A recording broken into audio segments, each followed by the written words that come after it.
C'est parti. L'expérience nuit, on la vit dans une salle obscure, dans la campagne, à la montagne ou au fin fond d'une grotte. Mais dans nos rues, dans nos villes, on expérimente plutôt ça. Donc ces éléments lumineux, ils modifient le paysage et ils faiblissent pas pendant la nuit. Et la lumière, elle est nocive en fait pour la faune, pour la flore, mais aussi pour l'homme. Tu dors? Non. Voilà, personne dort. Elle consomme de l'énergie, elle consomme de l'argent du coup, et elle perturbe le paysage comme on l'a vu. Elle dissimule les étoiles. Or, imaginez si, ce qu'on a vu avant, imaginez si les lumières s'éteignaient, si les vitrines et les enseignes lumineuses se noircissaient et que le ciel à nouveau pouvait se parer de 1000 étoiles et retrouver sa beauté naturelle. Mais à Genève, dans les villes, on n'en est pas encore là. Hier soir, rue de Carouge, Genève, à 21h. Plein de vitrines, plein de commerces, tous allumés, et pourtant presque tous fermés. Donc c'est des sources lumineuses qui sont même plus fortes que l'éclairage public. C'est pourquoi notre projet se focalise sur le commerce, sur les vitrines, sur les enseignes lumineuses. Or, c'est des choses qu'on a de la peine encore à collecter, à identifier. Alors, comment identifier ces choses et comment améliorer cette situation ?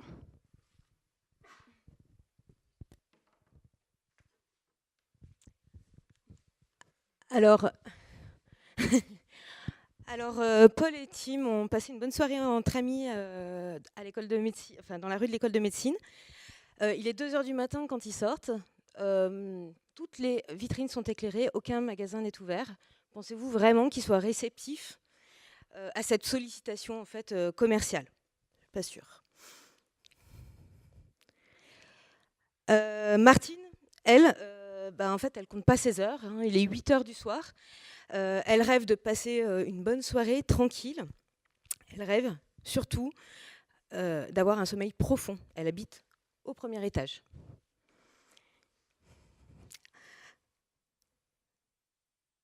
Alors, en fait, l'idée, c'est d'engager les commerçants à réduire. L'idée, c'est d'engager les commerçants en fait à réduire leur intensité, l'intensité lumineuse de leur vitrine. Donc, les moyens mis en œuvre pour cela, c'est avant tout pour nous de faire une collecte aussi précise que possible des zones lumineuses denses, entraînant donc une pollution et un impact pour la vie. Donc l'idée, c'était de mettre en place en fait une brigade à vélo.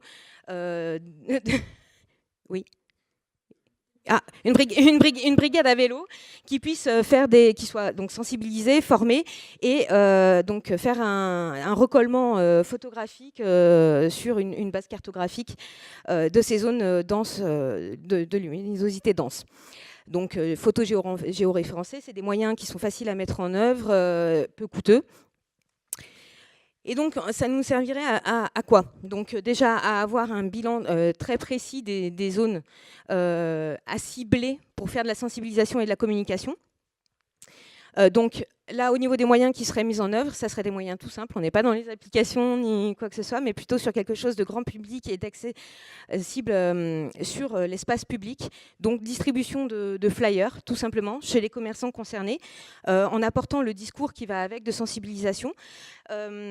Également, donc, à l'image en fait, des chuchoteurs du bruit qui sont en place sur Genève, c'est-à-dire mettre en place également des personnes qui informent, alertent, sensibilisent en fait, les riverains sur ces nuisances.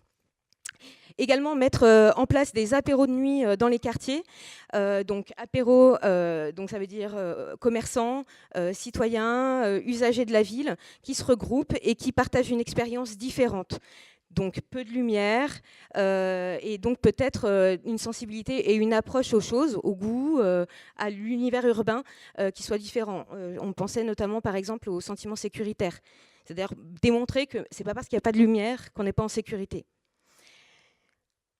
Alors après, donc l'idée, les moyens, ça serait donc de mettre en place un accord de principe entre la ville et les commerçants, et puis d'un point de vue lisible, donc de mettre en place un label. Voilà, donc afficher sur les vitrines des stickers, des petites choses comme ça.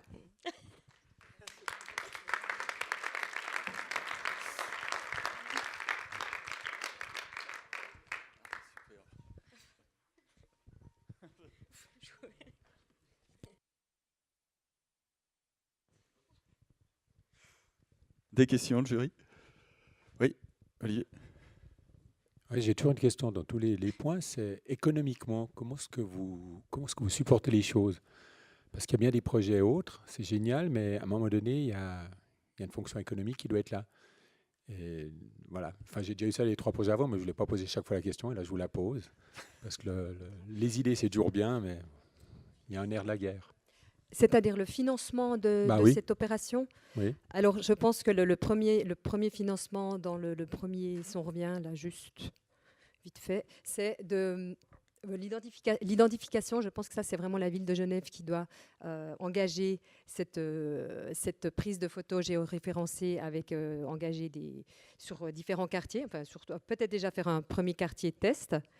Pour arriver à avoir un quartier test, typiquement peut-être la rue de Carouge ou la rue des Bains, enfin des endroits où il y a pas mal de choses qui se passent. Et puis, donc ça, c'est un investissement de la collectivité pour pouvoir arriver jusqu'au privé. Et ensuite, donc après, c'est pouvoir avoir cette carte et de faire ensuite toujours financée par la ville, distribution de flyers, intervention de chuchoteurs, ces apéros. Alors là, on commence à vraiment essayer d'engager le citoyen, enfin le riverain et le commerçant, et pour qu'il s'approprie cette histoire-là, pour qu'ensuite, après, dans la dernière étape, eh bien, ça soit vraiment quelque chose qui sera pris en charge par lui, quelque part. Je sais pas si... Oui, non, vous répondez. Alors moi, je pose une question pragmatique. Quid d'une décision politique, d'une motion qui impose au magasin 10 heures terminé? Parce que c'est moins cher, c'est rapide, c'est efficace, oui. Et on voit politiquement qui suivrait ou qui suivrait pas, impact environnemental immédiat. Alors il y a une motion là qui vient d'être acceptée, enfin qui a été acceptée en commission cantonale. Elle est actuellement étudiée par le Grand Conseil. On ne va pas aussi loin que ça, mais c'est vrai que si on appliquait ce qui se fait en France, on pourrait essayer d'aller jusque-là. Après, c'est vrai qu'il y a quand même des commerçants parce qu'en France, vous avez dit 22 heures, 6 heures, c'est ça par exemple. Donc, c'est-à-dire qu'il y a quand même des vitrines. Alors je suis tout à fait d'accord avec vous, où quand il n'y a absolument plus d'activité, il faut vraiment se poser la question. Maintenant, il y a quand même des vitrines qui ont encore une activité en fonction du commerce. Si c'est un tabac, il est ouvert. Donc, est-ce qu'il faut vraiment lui demander de 3 heures après la fermeture? Oui, non, mais voilà, pour dire que je pense qu'on est aussi, il y a des étapes à franchir. Alors, est-ce qu'on va tout de suite directement 22 heures ou est-ce qu'on essaie déjà vraiment de sensibiliser et puis d'y arriver par étapes? Parce que je trouve qu'idéalement, on pourrait éteindre à minuit. Si tout était déjà éteint à minuit, ça serait déjà pas mal. Et puis, alors peut-être qu'avant, voilà, c'est 22 heures.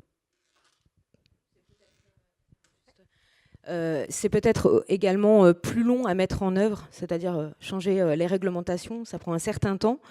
Là, en fait, on est sur la mise en place d'un diagnostic et d'actions de sensibilisation et de changement d'incitation au changement de pratique qui n'attend pas en fait ça.